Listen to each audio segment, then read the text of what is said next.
Então, gente, nós vamos falar um pouco agora, teoricamente, sobre a RCP, né, que é essa siglazinha, que significa,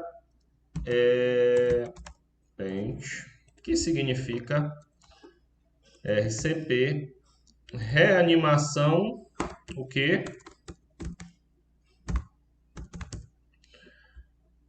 Cardiopulmonar.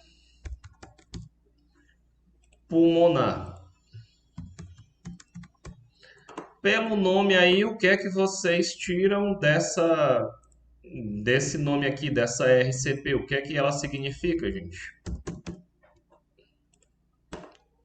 Peço que vocês participem. O que é que isso quer dizer? O que é que isso significa? Pelo nome, o que é que a gente pretende fazer com isso? Reanimação cardiopulmonar.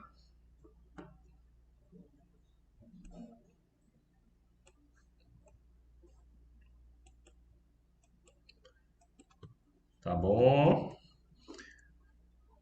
Acho que vão ser, Cália. não, Ah, Vanessa. Vai, Vanessa. Oi? vão ser manobras para ajudar aí na reanimação, na circulação, na parte da respiração, né, da oxigenação.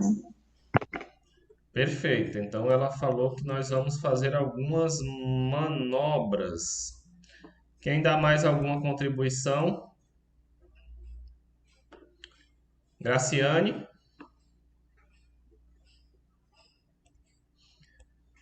O que que isso quer dizer? Raimundo Nonato. Oi, eu aqui. Estamos falando de RCP e eu perguntava o que é que significa essa reanimação cardiopulmonar. E foi falado aqui que há algumas manobras. Eu acho que é o ato do primeiro socorro direto, né? Na emergência. A ação imediata, né? Eu acho. São primeiros socorros aplicados em que órgãos? Sim, é no tórax, né? Acima daquele osso lá, que esqueci o nome. Do externo. E, se possível, né? Pode ser na boca também, dependendo das condições, se houver possibilidades. E manter os Perfeito. sinais vitais da vítima, né? Com vida, assim, com tipo. Pronto. Então, socorrer até chegar na emergência, ou para um hospital, que seja chegar uma ambulância. Tentar manter a vítima viva, né? De qualquer forma, a intenção, eu acho que é preservar o estado ali, né? O quadro clínico ali que a vítima se encontra. Então Não, são não, manobras, né? E o não, Nonato acrescentou aqui que visa manter os sinais vitais. Vou pegar essa contribuição tua aqui. pronto. Beleza? Eu falei, enrolei. Falou muito bem. Valeu. Eduardo, tá aí?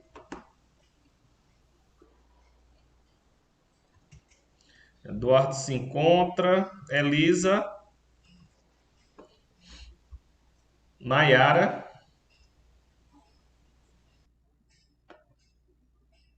Oi, boa tarde. Boa tarde. O que que nós podemos entender aqui desse conceito, Maiara?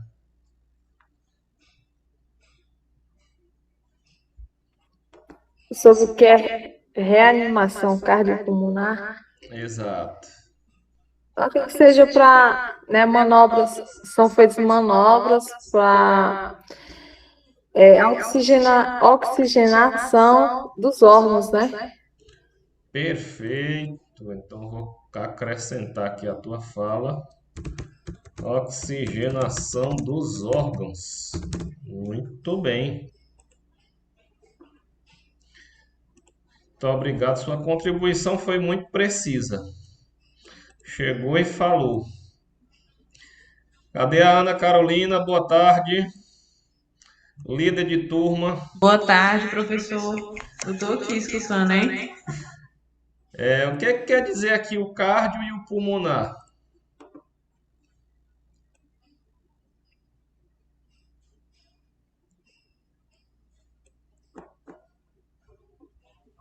O cardio do coração, pulmonar do pulmão. Perfeito. Então vamos desenhar aqui o coração e o pulmonar diz respeito aos nossos pulmões. Então RCP, o R é de reanimação. Reanimação de quem? Cardiopulmonar. Reanimação cardio do coração, reanimação pulmonar dos dois pulmões. Se existe uma reanimação, isso quer dizer que esses dois camaradas aqui, o coração e o pulmão, aconteceu o que com eles?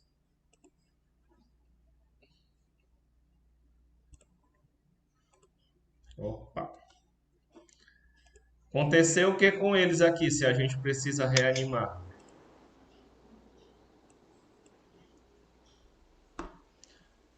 Bora, gente.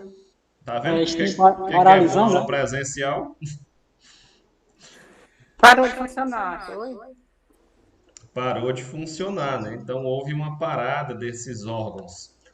Como é que nós detectamos essa parada? Isso aqui eu estou só recapitulando com vocês coisas que vocês já sabem.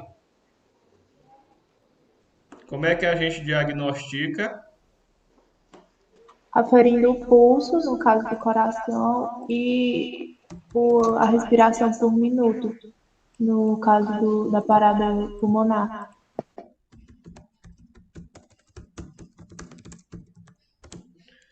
Pronto, perfeito. No caso aqui, gente, se a gente vai identificar a presença, né, no caso aqui da RCP, né, quando há uma suspeita, a suspeita na verdade vai ser de PCR.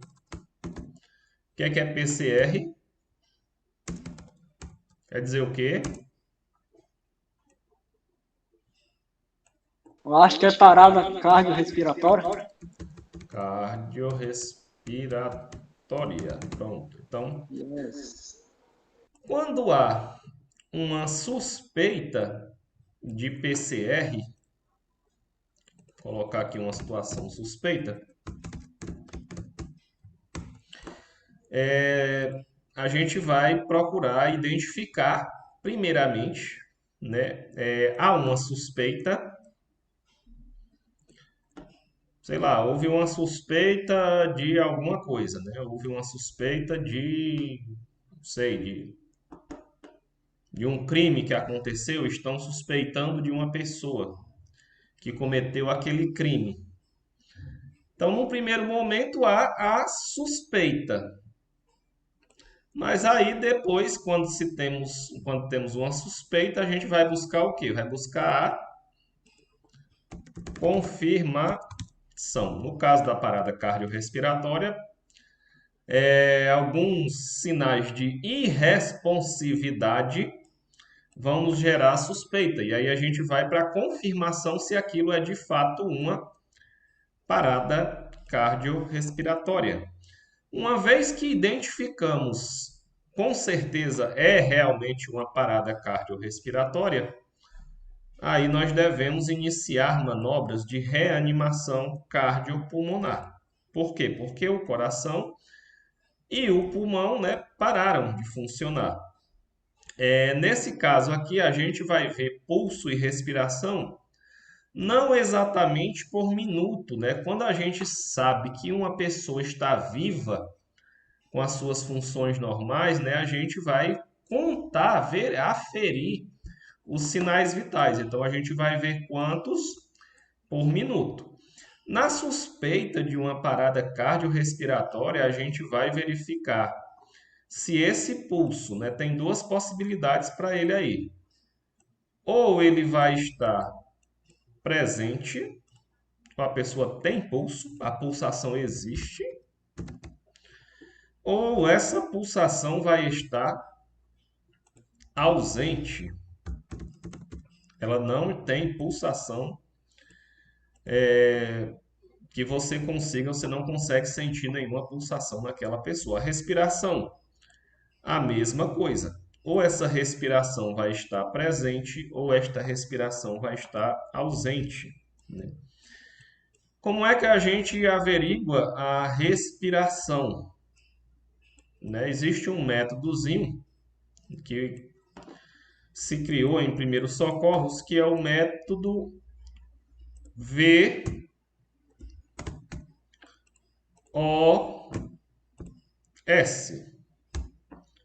Vocês conhecem esse método? Alguém já ouviu falar? Método VOS, V, que significa ver, o O que significa ouvir e o S que significa sentir. Então são três situações para que você possa averiguar exclusivamente a função pulmonar, certo? Uma vez que você suspeita de uma parada respiratória. Como é que você vai confirmar a parada cardíaca? Não tem pulso, ok? Como é que você vai averiguar uma parada pulmonar respiratória? A literatura nos ensina este métodozinho aqui de ver, ouvir, sentir. Primeiro delas, ver. O ato de você ver, né, diz que você está muitas vezes visualizando a elevação. O ato de respirar, perdão, comecei errado aqui a frase. O ato de respirar, ele é acompanhado de um movimento da caixa torácica. Então a caixa torácica ela se eleva, o abdômen também ele está em movimento quando a pessoa está respirando. Então, de uma forma muito rápida, né, isso os nossos olhos devem ser treinados para isso. Você olha, né, e você consegue visualizar alguma movimentação da caixa torácica ou do abdômen, ou mesmo da região cervical, pode ter algum tipo de movimentação ligada à respiração. Você pode ver a respiração. Nós também podemos ouvir.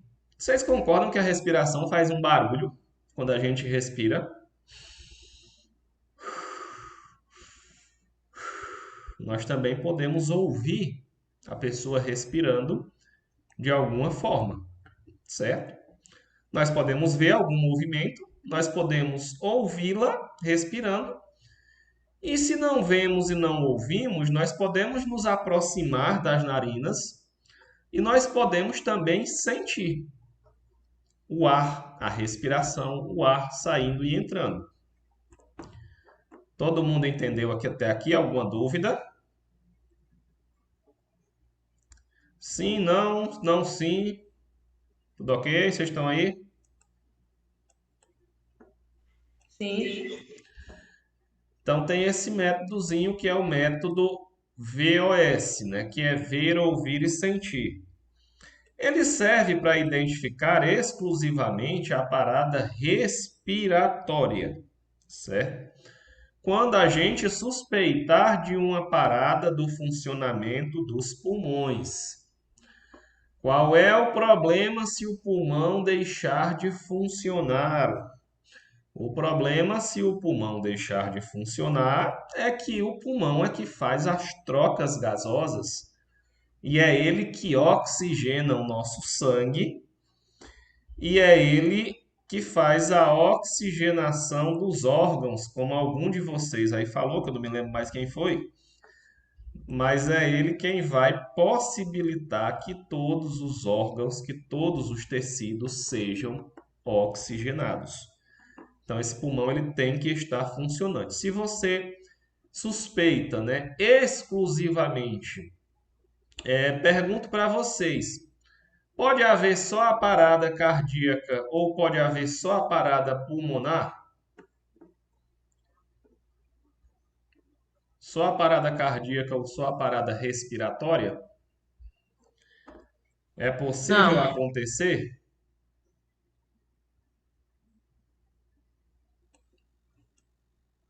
Cadê o Eduardo? Tá na aula? Professor, o Eduardo colocou no grupo que nesse horário ele estava trabalhando.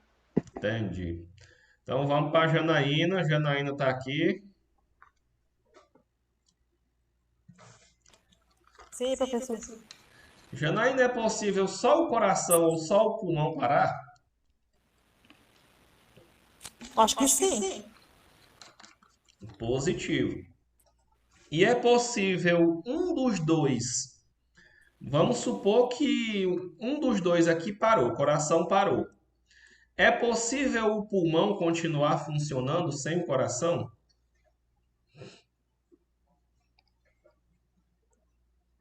Sim ou não?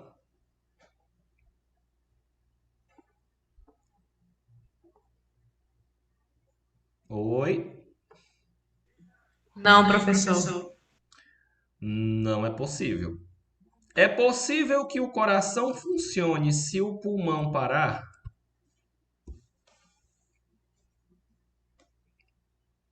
Pulmão parou. Coração, é possível que ele continue? Sim ou não? O professor está perguntando sobre via de regras ou... De uma maneira geral. Vamos supor que o teu pulmão parou Não, de a funcionar resposta é os não. dois, né? Os dois pulmões pararam de funcionar. É possível o coração continuar batendo por mais tempo? Dias? Não. Não. Então, eles dois, né, têm um trabalho intimamente relacionado e não dá para a gente viver somente com um deles. Se a gente pensar nas funções desse camarada aqui, na bomba cardíaca, na verdade não é só o pulmão, né? Nenhum dos órgãos do corpo vai sobreviver se o coração não estiver bombeando sangue para todos os órgãos. De igual modo, nenhum órgão irá sobreviver se o pulmão não estiver oxigenando o sangue que o coração bombeia. Então, eles dois são considerados estruturas nobres no nosso corpo, sem a qual nós não vivemos. Por mais que às vezes a parada inicie no coração, e por mais que às vezes a parada inicie na respiração, ambas vão levar a uma parada cardiorrespiratória. Por quê? Porque não dá para viver sem nenhum deles. Tanto faz começar, teve uma parada cardíaca, o pulmão vai parar depois. Teve uma parada respiratória, o coração vai parar depois, não só o coração, como todos os órgãos do corpo. Por que eu estou falando isso, gente? Porque existem algumas condições em que são mais comuns parar o coração de funcionar. Eu estou falando, por exemplo, de situações, no caso aqui do coração, né? Diretamente ligadas ao envelhecimento. A maioria dos idosos vão ter uma parada cardiorrespiratória, mas por algum problema cardíaco, né? Geralmente, via de regra, né? E o grande campeão aí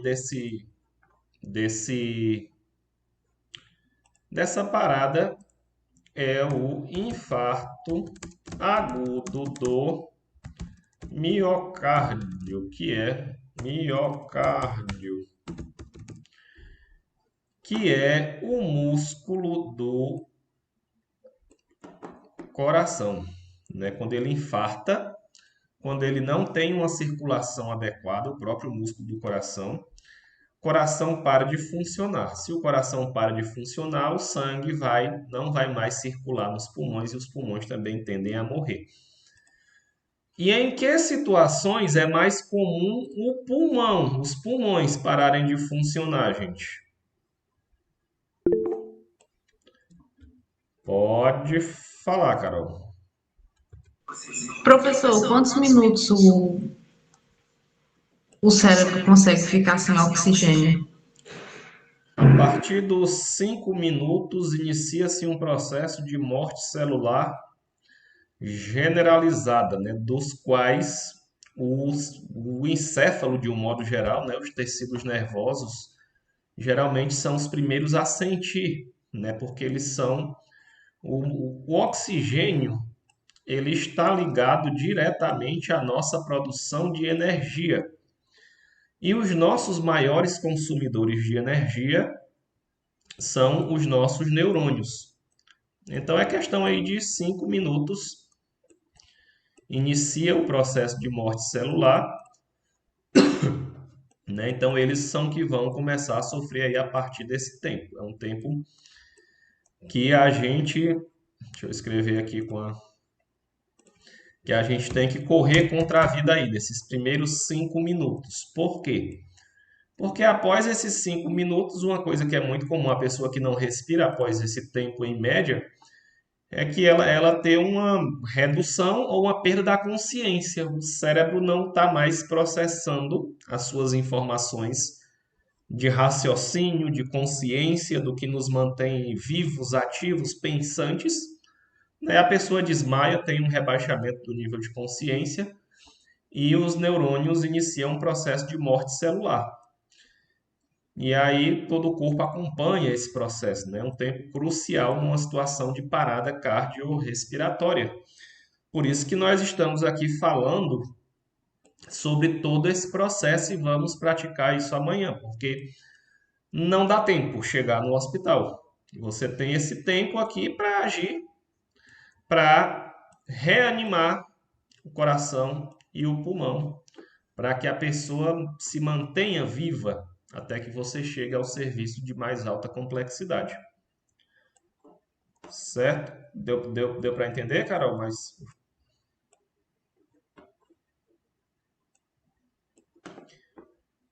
perguntava para vocês.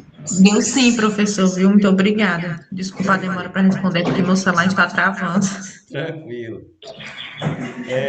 Gente, e aí, causas respiratórias. Nós falamos aqui que geralmente os idosos, eles vão perder a vida aqui por uma questão ligada ao coração. E as causas respiratórias, gente, geralmente vão matar quem? Geralmente vão matar em situações de... É mais prevalente nas crianças, certo? As crianças têm muita infecção respiratória. Então, dificilmente, a não ser que tenha alguma condição de base, alguma doença prévia, né? Mas dificilmente você vai ver uma criança morrendo de uma doença cardíaca, né? Agora, as crianças, muitas morrem de condições pulmonares. Por quê? Porque o sistema respiratório delas ainda está em desenvolvimento, sujeitas aí a pneumonias, bronquiolites, crises asmáticas mais intensas, uma série de condições que faz com que elas padeçam mais de causas respiratórias. Outra questão é o afogamento. No afogamento, por uma questão óbvia, né, e no engasgo aí também vai ser o mesmo mecanismo, vai envolver diretamente a respiração, né, nestes dois episódios aqui. Se uma pessoa se afoga, né, ou se uma pessoa se engasga, ela não vai mais conseguir respirar e a parada primária aqui vai ser a do pulmão, certo? Então tem esse métodozinho aqui, que é o ver, ouvir, sentir.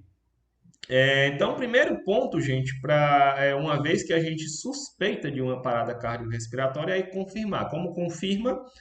Checando o pulso. Se o pulso está ausente, o coração está parado. Verificando a respiração, método VOS, olhe, ouça, sinta.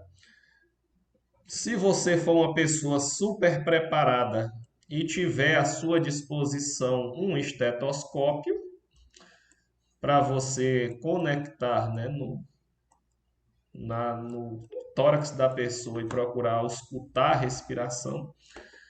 mas o que acontece é que na quase totalidade dos casos não estaremos com o estetoscópio, né, para fazer a ausculta pulmonar. Então, esse métodozinho aqui ele veio para fazer essa identificação da parada cardiorrespiratória. Tranquilo? Podemos seguir? Vamos seguindo Sim. aqui para a nossa aula, gente. Então, tem aqui as diretrizes, né? A diretriz que a gente usa aqui do Brasil são as diretrizes dessa associação, né? American Heart Association. O nome pode parecer um pouco estranho, mas é a Associação Americana de Cardiologia, né? E lá é que eles estudam, né, as principais manobras de reanimação cardiopulmonar. Essas diretrizes, né, que eles criaram foi desenvolvida para que os... Esse aqui é uma associação que é comandada por um grupo de estudiosos e eles executam, né, a ressuscitação e eles estudam desenvolvendo esses protocolos para que se concentrando nas recomendações das diretrizes mais importantes ou controversas ou que resultem em mudanças na prática ou no treinamento da ressuscitação. Então, eles pesquisam, né, tudo que as pessoas estão fazendo no mundo sobre reanimação e veem o que é mais importante, o que é muito controverso, né? Por exemplo, a questão da respiração boca a boca. Pode fazer? Não pode? Pode se contaminar? Não pode? É recomendado? Não é? O leigo pode fazer a compressão, né? Tem as coisas que são importantes e tem as coisas que são mais controversas. Na queimadura, pode botar folha de acácia para, né? Recomendação. Então, são estudos que vão nos dar algumas direções, né, de como nós devemos agir. Então, essas diretrizes se baseiam em um processo internacional de avaliação de evidências, né, envolvendo centenas de cientistas e especialistas de ressuscitação em todo o mundo. Isso aqui eu estou só trazendo para a gente entender por que a gente segue essas diretrizes da American Heart Association, certo? Que diretrizes são essas? Para reanimação. Né? Uma vez que a gente identifica uma parada cardiorrespiratória, a gente vai precisar entrar com a manobra de reanimação cardiopulmonar. Coração parou de funcionar. Pergunto da Janaína. Tá aí, Janaína? Sim, professor. Se o coração parou de funcionar, Janaína, como é que a gente faz para ele voltar a funcionar? Qual é a manobra? Uma RCP? Uma RCP. E em relação ao coração, o que é feito para que ele volte a funcionar? Sei não, professor. Muito bem. Alguém pode responder? Jéssica?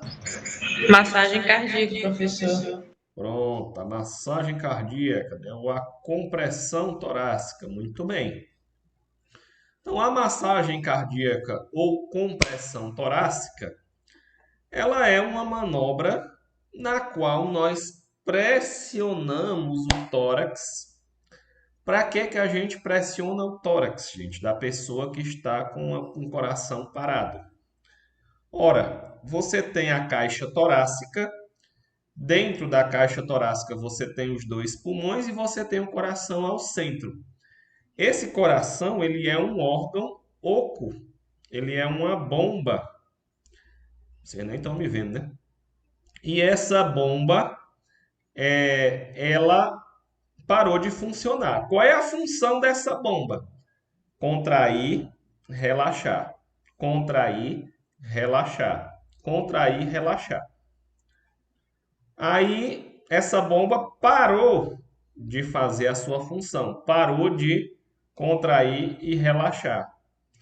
Quando você vem com a sua mão no tórax da pessoa e comprime você faz com que esse pulmão volte a contrair, ou com esse coração volte a contrair a partir da sua compressão. A tua mão volta, ele relaxa. Você a comprime, ele contrai. Você solta, ele relaxa. Você comprime, ele contrai. Então, qual é a intenção de a gente fazer as compressões torácicas? É fazer com que aquele coração que estava contraindo e relaxando, conforme ele está aí de todos nós agora, glória a Deus, não nós morreríamos, fazer com que ele volte a se contrair e relaxar também, agora de acordo com as nossas compressões, certo? Então, essa é a função das compressões torácicas, é manter a movimentação do coração. Durante essas compressões, a gente pode, lembrando que a gente está comprimindo sobre o osso externo, estamos comprimindo a caixa torácica. Nós não podemos fraturar algum osso, gente, nesse processo? Pode. Pode. E a gente pode fazer essa manobra para quebrar os ossos da pessoa? Pode, o mais importante é ela estar viva. Perfeitamente, Vanessa. O mais importante é a pessoa estar viva. Existe o risco de fratura? Existe, né? Mas a ideia, né, se aquele coração está parado, ela já vai morrer em questão de minutos, né? Então a ideia, ainda que haja o risco de fraturas, esse risco ele é justificado por conta do risco iminente de morte, né? Então, essa compressão torácica é ela que vai fazer esse movimento, que vai fazer o coração, com que o coração continue se contraindo e continue relaxando. Quantas vezes nós temos que contrair o coração durante o período de 1 minuto? Aí é isso que essas recomendações vêm nos dizer. Quantas vezes eu faço essa compressão do coração?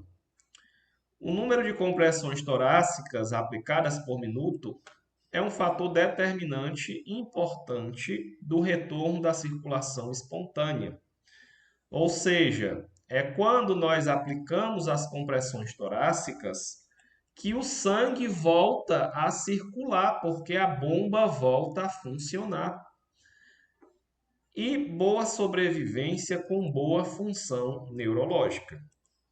Na maioria dos estudos, a aplicação das compressões está associada a maiores taxas de sobrevivência, ao passo que a aplicação de menos compressões está associada a uma menor sobrevivência. A aplicação de uma frequência de compressão inadequada ou interrupções frequentes reduzirão o número total de compressões por minuto. Então, o que é esse daqui? Vamos pensar qual é a nossa frequência cardíaca normal, gente. Quem pode responder?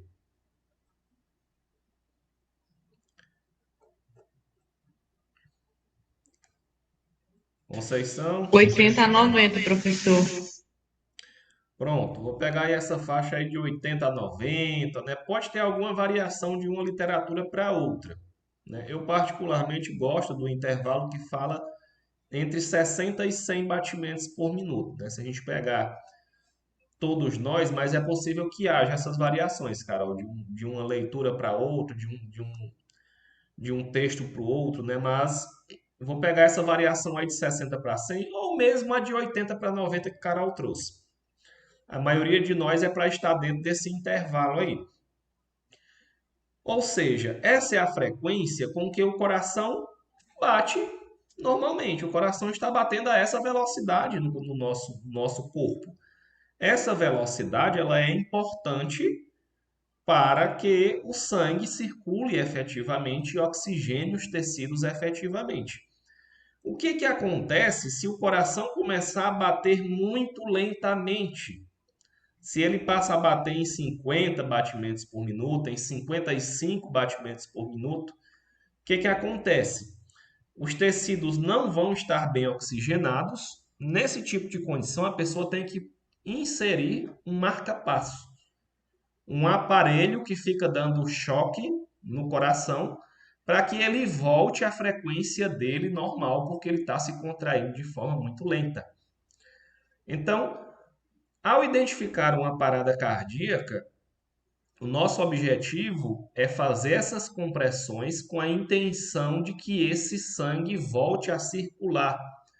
Mas não é circular de qualquer jeito, não. É que ele volte a circular na mesma frequência de um coração normal, de uma pessoa viva, na mesma frequência sua.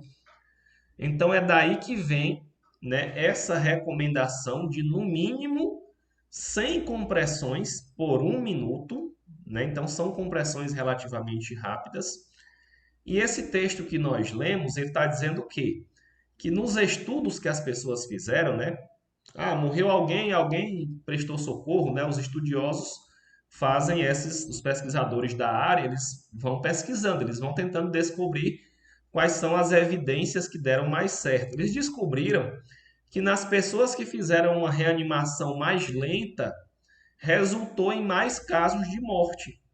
E naquelas que fizeram uma reanimação mais rápida, dentro da frequência, pelo menos, ou mais normal do coração, essa manobra que a pessoa executou resultou em sobrevida do paciente. Então, na nossa prática, a gente vai ver que é até um pouco cansativo, né? Você fazer ali as compressões.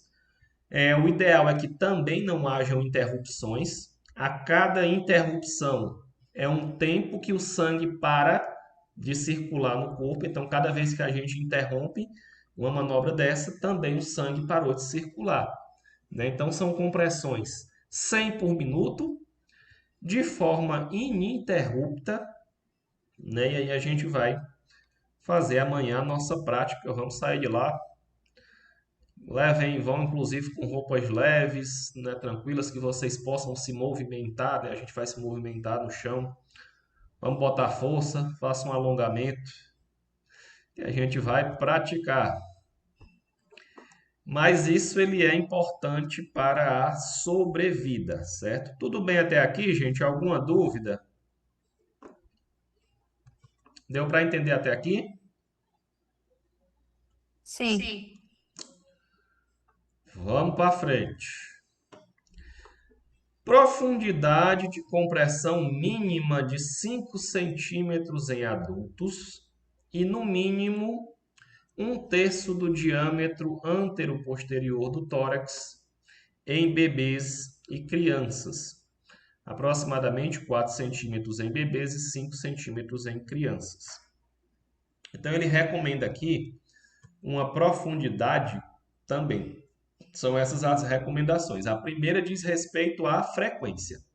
Quantas vezes eu tenho que comprimir dentro de 1 minuto? Pelo menos 100. A profundidade. Quanto eu devo baixar o tórax? Né? Tem pessoas, por exemplo, que identificam parada cardíaca, né? E batem, né? Dão tapas lá pulando a corda, sai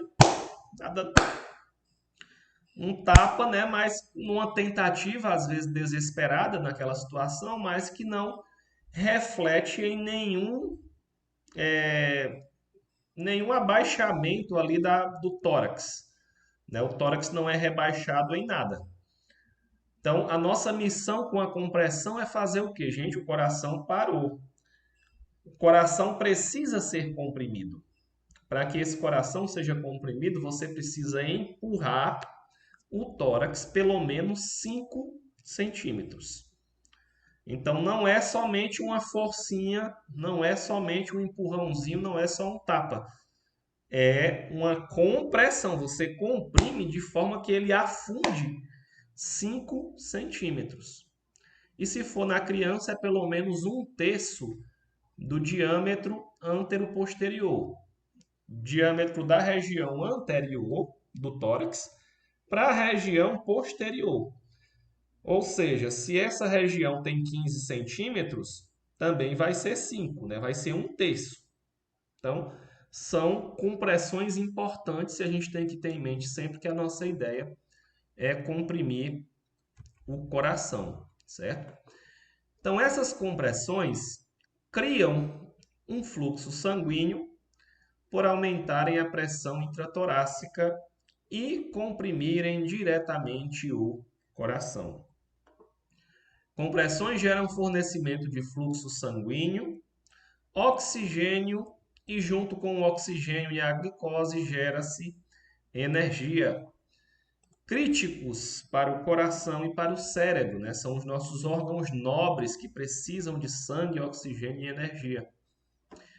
Os socorristas muitas vezes não comprimem adequadamente o tórax, apesar de ter uma recomendação dizendo que tem que comprimir com força, certo? Então, a segunda recomendação aqui teórica que nós temos. A primeira, comprimir pelo menos 100 vezes por minuto. A segunda, comprimir com força, pelo menos 5 centímetros no adulto ou 1/3 do diâmetro antero-posterior nas crianças, nos bebês. Nas nossas práticas, a gente vai conseguir visualizar isso um pouco melhor. Retorno total do tórax após cada compressão. Isso daqui também é importante, certo? Acontece às vezes de a pessoa comprimir e ficar lá embaixo. Ó. Ela tem que comprimir e voltar. Comprimir e voltar. Comprimir e voltar. Deixar o tórax, né? O tórax é comprimido, mas ele tem que voltar à sua posição normal. Por quê? Porque o coração está lá embaixo. Se você comprime, o coração contrai, e você não retorna o tórax, ele vai ficar lá. Ó. Ele não vai conseguir se encher de sangue novamente antes de conseguir se contrair. O mecanismo do coração é esse. Ele sempre se enche de sangue e ele ejeta o sangue. Ele se enche de sangue e ele ejeta. Então, se a pessoa está lá em cima da outra fazendo compressão, mas não deixa o tórax retornar, isso também é um erro muito frequente que acontece, né, que esses pesquisadores identificaram, e resulta também em ineficiência do procedimento, porque o coração está sempre contraído e a pessoa não dá espaço para que ele relaxe, para que aconteça a sístole. Né? Então, isso também vai entrar aí na nossa prática. Minimização das interrupções nas compressões torácicas, certo? Isso daqui é uma vez que a gente identifica uma parada cardiorrespiratória, recomenda-se não interromper ou não interromper de jeito nenhum. Se houverem 2 ou mais pessoas, né, é interessante que elas revezem, uma vez que o procedimento por si só é cansativo. No ambiente hospitalar, a equipe inteira, né, reveza até se conseguir uma assistência definitiva ou numa situação de reanimação. E na rua também não seria diferente, né? Tem que ter esse revezamento para que se consiga manter uma manobra de qualidade. À medida que a gente vai ficando mais cansado, a gente também tende a não executar a manobra da forma adequada pelo nosso próprio cansaço. Né? Pelo próprio cansaço que a gente tem, a gente não executa a manobra da forma mais adequada. E evitar o excesso de ventilação, certo? O que é a ventilação? É a respiração. Né? São recomendadas, e aí nós vamos já falar aqui sobre as recomendações, mas no caso do socorrista sozinho, hoje em dia, se recomenda exclusivamente as compressões torácicas e não mais as ventilações. Se tiverem 2 pessoas e houver algum dispositivo para fazer a respiração boca a boca, ou o ambu para você fazer aquela compressão, aquela ventilação artificial, aí são 30 compressões para 2 ventilações. Mas se a pessoa estiver sozinha, o que os estudos observaram? Que a pessoa estando sozinha, o tempo que ela para a compressão para ela ir fazer a ventilação, já é uma perda de tempo muito importante. Né? Então, você não interrompe e não realiza a manobra de ventilação.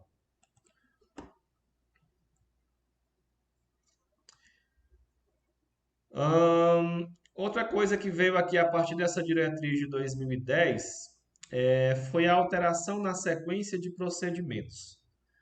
De ABC, lembram o que é o ABCDE do trauma? Quem lembra? Eduarda Muniz, você lembra o que é o A? Acho que eu não vi essa aula, professor. Perfeito. Foi na semana passada que a gente falou sobre ela. Você não estava não, né? Não, semana passada tinha. Perfeito. Vanessa estava na semana passada. Lembra o que é o A? Sim, tava. O que é o A? É a parte que você observa a respiração, ver se as vias aéreas estão obstruídas ou não. Perfeito. Então, o A é de airway, né? De vias aéreas. É ver se as vias aéreas estão pérvias, né? Se tem alguma coisa atrapalhando a respiração. O B é de respiração. O C é de circulação. O D é o exame neurológico. E o E é a exposição.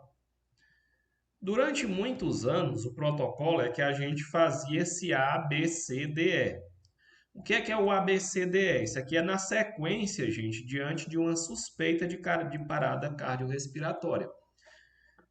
Dizia um protocolo antigo que a gente analisava a via aérea, depois a respiração, depois a circulação. A, B, C. Os estudos observaram que muitas pessoas, às vezes, diante de uma suspeita de parada cardiorrespiratória, perdiam muito tempo procurando analisar a via aérea, procurando alguma obstrução, procurando identificar se a vítima estava respirando. Por conta disso, essa avaliação foi mudada para CAB. Compressões, via aérea, respiração. Tanto para o procedimento quanto para a avaliação. O que é que isso muda na prática? Na prática, muda que ao invés de eu começar uma avaliação pela via aérea e pela respiração, a minha primeira medida vai ser checar a circulação. Como é que eu checo a circulação? Aferindo o pulso. Então, se você chegou numa pessoa com suspeita de parada cardiorrespiratória, por onde inicia essa avaliação? A recomendação hoje é que a primeira avaliação sua é o pulso. Você já vai chegar de cara procurando um pulso palpável, ao invés de ficar procurando respiração. Localizou aquele pulso? Tem pulso? Aí você viu que o C tá ok. Aí você pode ir para o A e para o B. Aí vê como é que está a respiração, pode estar ok. Segue o roteiro da avaliação. Não tem pulso? Aí você já inicia a manobra de reanimação cardiopulmonar. Então, por que isso mudou? Né? A vasta maioria das paradas cardiorrespiratórias ocorre em adultos, nos quais aqui também se incluem os idosos. As taxas mais altas de sobrevivência envolvem pacientes, né, cuja parada foi presenciada por outras pessoas, ou seja, a maioria das pessoas que sobreviveram a uma parada cardíaca tinham alguém perto delas, tinham alguém que presenciou, que tentou fazer alguma coisa, certo? E o ABC, muitas vezes as compressões eram retardadas enquanto o socorrista abre a via aérea para aplicar respiração boca a boca, né? Pega algum dispositivo, tudo isso acarretava em maior lentidão. Então, por tudo isso, hoje, de cara, procura um pulso. Né? Aquela historinha que eu sempre brinco desde o começo do curso. Pessoa passou mal, caiu no chão, tá passando mal, tá morrendo, desmaiou, chamaram você. Pulso. Procura o pulso. Tem pulso? Tá viva? Calma. Volta, segue o roteiro da avaliação. C, aí vai para o AB. Via aérea está limpa, está respirando, tem pulso, tem respiração. Vai para o neurológico, está respondendo? Como é que está a parte neurológica? Tá falando contigo? Está consciente? Está orientado? E fica monitorando até chegar no serviço de emergência. Por quê? Porque se você estiver bem orientado e a pessoa tiver uma parada presenciada por você, dizem os estudos que as taxas de sobrevivência delas serão mais altas, certo? Aí a outra diretriz aqui, né? O acionamento imediato do serviço de emergência e de urgência e o início da reanimação, se a vítima não responder, não apresentar respiração ou apresentar respiração anormal, né? Que é o gasping. O que é o gasping? Aquela pessoa que está respirando, mas com muita dificuldade, né? A pessoa que respira e para. Né? Uma respiração ali já quase parando, né? Já às vésperas de uma parada respiratória. Esse tipo de respiração a gente chama de respiração em gasping, né? Ao identificar esse tipo de respiração, também se recomenda o início da reanimação cardiopulmonar. O procedimento ver, ouvir e sentir, né, que é aquele que nós falamos, que é o VOS, ele foi suprimido dessa avaliação inicial porque ele toma tempo e nós falamos que nós só temos 5 minutos para intervir com esta vida, para que nós consigamos fazer com que ela não morra, né? Então o tempo é curto e aí não que o método não exista, o método VOS continua a existir para avaliação da respiração. Ele só foi retirado dessa avaliação da suspeita de parada cardiorrespiratória, certo? Socorrista atuando sozinho deve iniciar RCP com 30 compressões em vez de 2 ventilações, para reduzir a demora na aplicação da primeira compressão, certo?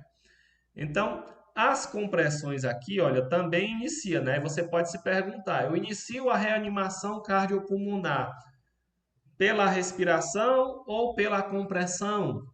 Você vai iniciar pela compressão. Por quê? Porque agora a sequência é CAB. Tanto na avaliação, você avalia o C, circulação. Não tem circulação, inicia pela circulação. Compressão torácica para a bomba contrair e fazer o sangue circular. Certo? Situações de exceção, né? Caso de afogamento, né, no qual vai ser imprescindível a ventilação, né? Situações que você saiba que foram geradas por parada respiratória, né? Vai ter uma função mais importante, fazer a ventilação em um primeiro momento.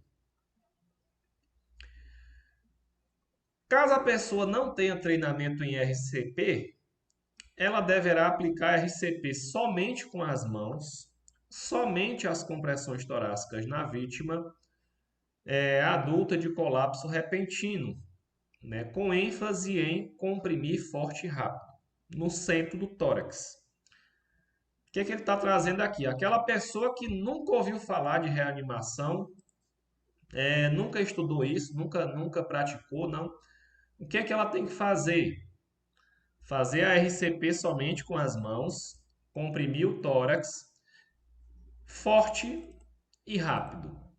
É isso que essa pessoa tem que fazer. Qualquer um de vocês aqui, professor, não peguei nada, não entendi nada, a aula estava fazendo outra coisa, o menino chorou, o telefone estava falhando, eu não pude ir à prática e me deparei com uma situação desse tipo. Qual é a recomendação para mim?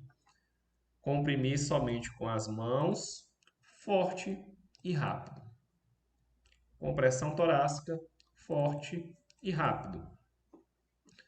No centro do tórax, ou seguir as instruções de algum atendente do serviço médico de emergência, caso alguém esteja lhe orientando, certo? Socorristas leigos devem aplicar no mínimo as compressões torácicas. E aí, no caso, se ele for treinado, compressões e ventilações. As compressões fornecem fluxo sanguíneo vital ao coração e o cérebro. E os estudos de parada cardiorrespiratória extra-hospitalar, fora do hospital, em adultos, mostram que a sobrevivência é maior quando as pessoas presentes fazem alguma tentativa de aplicar RCP, em vez de simplesmente não tentar fazê-lo. Certo? O que é esse daqui? Os estudos também descobriram que, nas paradas cardíacas que foram presenciadas por alguém, nos casos em que as pessoas tentaram fazer alguma coisa, por mais que não soubessem, por mais que estivessem inseguras, houve mais sobrevida do que naqueles casos que as pessoas simplesmente não fizeram nada. Cruzaram os braços ou chamaram o serviço e ficaram lá aguardando. Quando não fizeram nada, as pessoas morreram muito mais do que naqueles casos em que tentaram fazer alguma coisa. Certo? Então tem essa recomendação aí de fazer pelo menos a compressão torácica, que é importantíssima de fazê-la, certo? Infelizmente, a maioria dos adultos com PCR extra-hospitalar não recebe nenhuma manobra de RCP das pessoas presentes. A RCP somente com as mãos melhora substancialmente a sobrevivência em comparação com situações em que não recebem nenhuma RCP, o que nós acabamos de falar aqui. Outros estudos de adultos com PCR tratados por socorristas leigos mostram taxas de sobrevivência similares entre as vítimas que recebem RCP somente com as mãos, em comparação com as que recebem a RCP convencional, certo? Ou seja, o que é que ele está dizendo aqui? Em alguns casos, a pessoa tem parada cardíaca e recebe RCP somente com as mãos. Você não tinha nada, fez as compressões torácicas. Em um outro caso, a pessoa teve a parada cardiorrespiratória e ela recebeu uma RCP completa, certo? Com a compressão mais a ventilação. E o que os estudos identificaram? Que as taxas de sobrevivência são similares. Então, daí a gente vê a importância de a gente fazer essas compressões torácicas. Estudos já identificaram que pessoas que fizeram só as compressões, não tinha máscara, não tinha ambu, não quis se arriscar na ventilação, só contração torácica, teve os mesmos índices de sobrevida daquela manobra realizada pela equipe especializada com todo o suporte, certo? Então, daí a gente vê o quão é importante essa manobra, e o quanto é importante que ela seja executada de uma forma rápida, E aqui nós encerramos este momento aqui sobre RCP. E a nossa próxima abordagem será prática amanhã. Alguma pergunta até aqui, gente?